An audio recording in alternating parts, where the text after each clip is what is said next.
ನಂಗಂತೂ ಅರ್ಥವೇ ಆಗಲ್ಲ ಕೆಲವೊಮ್ಮೆ. ಯಾಕೆ ಜನರು ಇಷ್ಟೊಂದು ಕೋಪ ಮಾಡ್ಕೋತಾರೆ? ಯಾಕೆ ಅಷ್ಟೊಂದು ಈಗೋ ಇಟ್ಕೊಂಡು ಓಡಾಡ್ತಾ ಇರ್ತಾರೆ? ಯಾರಿಗೋಸ್ಕರ ಈ ಹಠ? ಯಾಕೆ ಬೇಕು ಮುನಿಸು ವೈಮನಸ್ಸು? ಒಂದಿಷ್ಟು ಜನರನ್ನು ವ್ಯಂಗ್ಯ ಮಾಡಿ ಆಡ್ಕೊಳ್ಳೋದು, ಅವರ ಹಿಂದೆ ಮಾತಾಡಿ ಸುಮ್ಮನೆ ನಿಮ್ಮ ನಾಲಿಗೆನ ಹಾಳು ಮಾಡ್ಕೊಳ್ಳೋದು.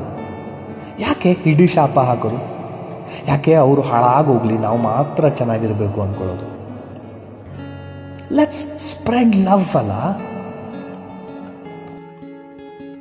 ಒಂದ್ಸಲ ಟ್ರೈ ಮಾಡಿ, ಪ್ರೀತಿನ ಹಂಚಿ ನೋಡಿ. ಪ್ರೀತಿಗೆ ಪ್ರೀತಿ ವಾಪಸ್ ಸಿಗದೇ ಇದ್ರೆ ಹೇಳಿ.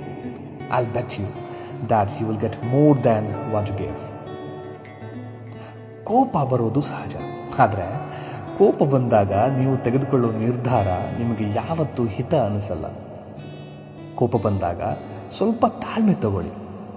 Take a deep breath. ಒಂದು ಸ್ವಲ್ಪ ಸಮಯ ಸುಮ್ಮನಾಗಿ ನೋಡಿ. Then you decide and react, but not immediately for sure. ನಾನು, ನಂದು, ನಾನೇ ಸರಿ ಅನ್ನೋ ಅಹಂಕಾರ ಎಷ್ಟು ದಿನ ನಡೆಯುತ್ತೆ ಹೇಳಿ? ಹೌದು, ಅದು ಎಷ್ಟು ದಿನ ನೀವು ಯಂಗಾಗಿರ್ತೀರ? ನಿಮ್ಮ ಸ್ಕಿನ್ ಎಷ್ಟು ಸಮಯದವರೆಗೆ ಸುಕ್ಕುಗಟ್ಟದೆ ಹಾಗೆ ಉಳಿಯುತ್ತೆ ಹೇಳಿ? ಇವತ್ತಿರೋ ಚಂದ ನಾಳೆ ಇರಲ್ಲ ತಾನೆ. ಅದು ಬಿಡಿ, ಇವತ್ತು ಇರೋರೇ ನಾಳೆ ಇರ್ತಾರೋ ಇಲ್ವೋ ಅನ್ನೋ ಗ್ಯಾರಂಟಿ ಇಲ್ಲ. ಅಂಥದ್ರಲ್ಲಿ ವೈ ದ್ಯಾಟ್ ಈಗೋ? ಅಕ್ಕಪಕ್ಕದವ್ರನ್ನ ಮಾತಾಡಿಸಿ ಅಲ್ಲ. ಚಹಾ ಅಂಗಡಿ ಕಾಕನ ಸ್ಟೈಲ್ನಲ್ಲೂ ಒಂದು ಸ್ಮೈಲ್ ಇದೆ ನೋಡಿ. ನಿಮ್ಮ ಕಾರಿನ ಗಾಜನ್ನು ನಾಕ್ ಮಾಡಿ ಹಣ ಕೇಳೋ ಮಂಗಳ ಮುಖಿಯರಿಗೆ ಹಾಯ್ ಹೇಗಿದ್ದೀರಾ ಅಂತ ಕೇಳಿ ನೋಡಿ. ರಾತ್ರಿ ಹೊತ್ತು ನಿಮ್ಮ ವೆಹಿಕಲ್ ಇನ್ಸ್ಪೆಕ್ಷನ್ಗೆ ಬರ್ತಾರಲ್ಲ ಪೊಲೀಸ್ ಮಾಮ, ಅವ್ರ ಹತ್ರ ಊಟ ಆಯ್ತಾ ಅಂತ ಕೇಳಿ ನೋಡಿ.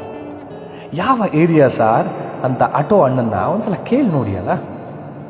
ಯಾರ ಅಪ್ಪನ ಮನೆ ಗಂಟು ಕರಗಲ್ಲ. ಸೊಕ್ಕನ್ನು ಬಿಟ್ಟು ಮಾತಾಡಿಸಿ. ನಿಮ್ಮ ಜೊತೆ ಮಾತಾಡಿ ಅವರಿಗೂ ಹಿತ ಅನ್ನಿಸ್ಬಹುದು, ನಿಮಗೂ ಕೂಡ ಸುಖ ಅನ್ನಿಸ್ಬಹುದು. ಇವತ್ತು ಇದ್ದೀರಾ? That's good. Enjoy your day. ನಾಳೆ ಬೆಳಗ್ಗೆ ಎದ್ದು ಹಲ್ಲು ಜೋವಾಗ ಕನ್ನಡಿಯಲ್ಲಿ ನಿಮ್ಮ ಮುಖನ ನೀವೇ ನೋಡಿಕೊಂಡ್ರೆ ಅದು ನಿಮಗೆ ಸಿಕ್ಕಿರೋ ಬೋನಸ್ ಲೈಫ್. ನೆನಪಿರಲಿ.